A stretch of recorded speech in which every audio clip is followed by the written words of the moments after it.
Neste vídeo nós vamos tratar sobre um assunto vital e eterno. Mesmo que muitos religiosos não pensem e não pesem que este é o assunto mais importante de toda a sua vida, como posso saber que estou salvo? A obra da salvação não é uma obra visível. O olho não pode ver o Espírito operando e salvando pecador.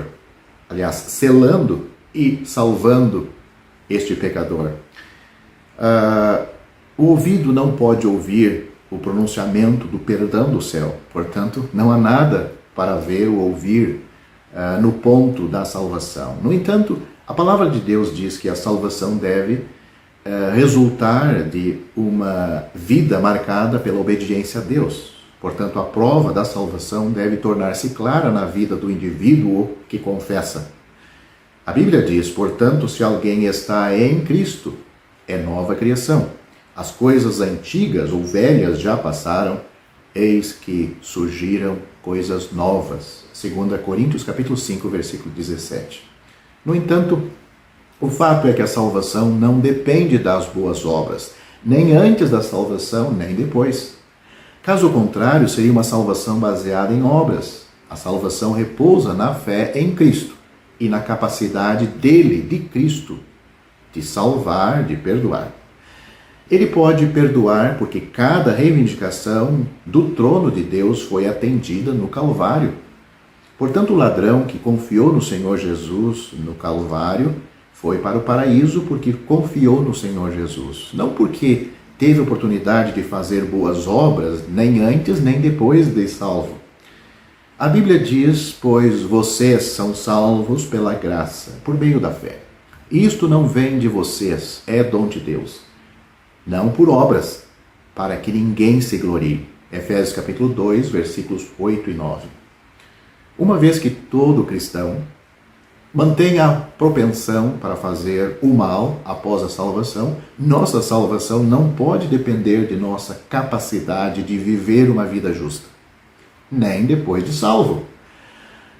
Assim, sei que estou salvo porque a palavra de Deus declara que aqueles que confiam em Cristo são redimidos, justificados, perdoados e salvos. Se Deus diz assim, devemos crer nisto. Eu lhes asseguro que quem ouve a minha palavra e crê naquele que me enviou tem a vida eterna e não será condenado, mas já passou da morte para a vida. Foram as palavras do Senhor Jesus em João capítulo 5, versículo 24. Temos mais sobre isto na Bíblia. Quem crê no Filho tem a vida eterna. Já quem rejeita o Filho não verá a vida, mas a ira de Deus sobre ele permanece. João capítulo 3, versículo 36. O pecado na vida de um crente não é uma coisa boa, mas não prova a falta da salvação. Isto prova a existência contínua da carne nele. É uma questão diferente quando o pecado se torna uma característica da vida. Isso colocaria em questão a realidade da salvação daquele que confessa tê-la. Um cristão não continua a viver uma vida de pecado depois de perdoado e salvo. Mas, mesmo salvo, ele pode cair e pecar. O apóstolo João escreve para o crente que peca. Ele diz, meus filhinhos, escrevo-lhes estas coisas para que vocês não pequem. Se, porém, alguém pecar, temos um intercessor junto ao Pai, Jesus Cristo o justo. Ele é a propiciação pelos nossos pecados, e não somente pelos nossos, mas também pelos de todo o mundo. Sabemos que o conhecemos, se obedecemos aos seus mandamentos. E aquele que diz, eu o conheço, mas não obedece aos seus mandamentos, é mentiroso, e a verdade não está nele. Mas se alguém obedece a sua palavra, nele verdadeiramente o amor de Deus está aperfeiçoado. Desta forma, sabemos que estamos nele. Aquele que afirma que permanece nele deve andar como ele andou. Essas palavras estão em 1 João, capítulo 2, do versículo 1 ao 6. Mas é possível perder a salvação? respondemos com um forte não. A Bíblia ensina que no momento da salvação somos justificados, isto é, declarados justos diante de Deus. Romanos capítulo 8, versículos 30 e 33. Também temos em Romanos capítulo 5, versículo 1, esta grande verdade: este pronunciamento é feito por Deus de uma vez por todas. Não se prevê que Deus possa cometer um erro e ter que reverter seu veredito posteriormente.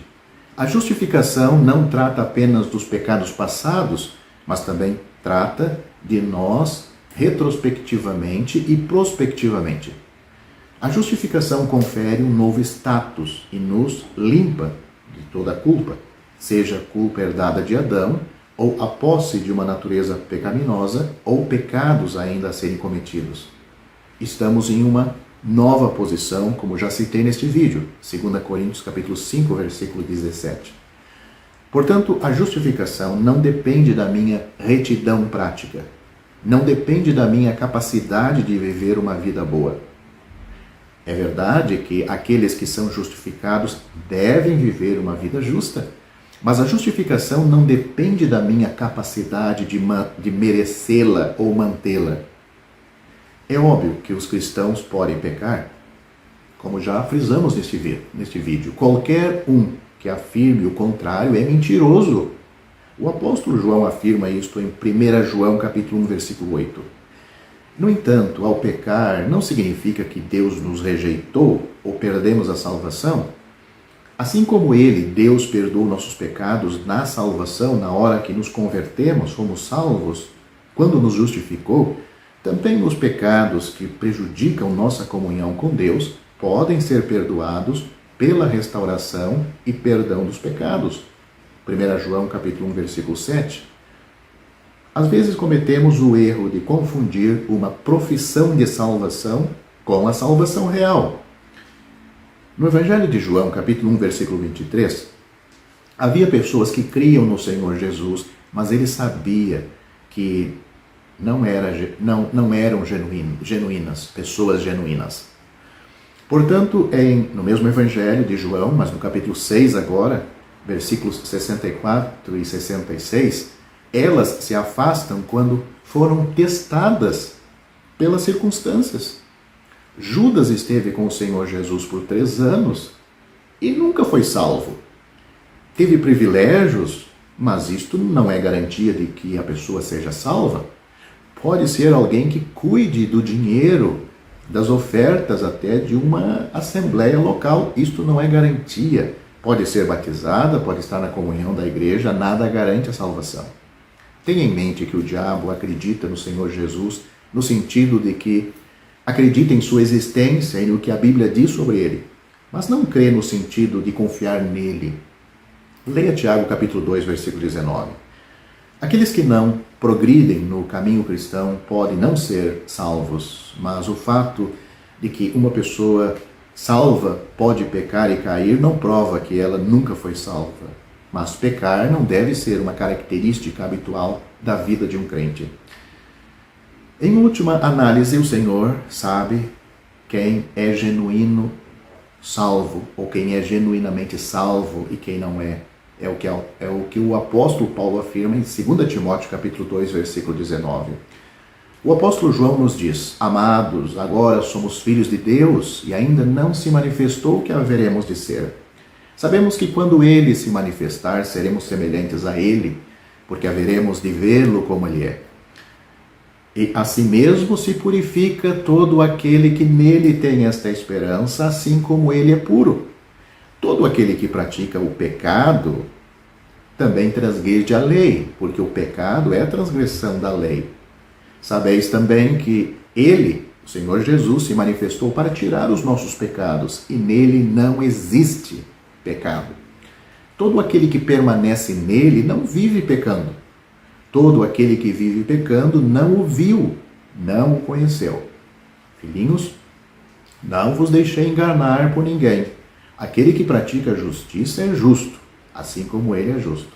Aquele que pratica o pecado procede do diabo, porque o diabo vive pecando desde o princípio.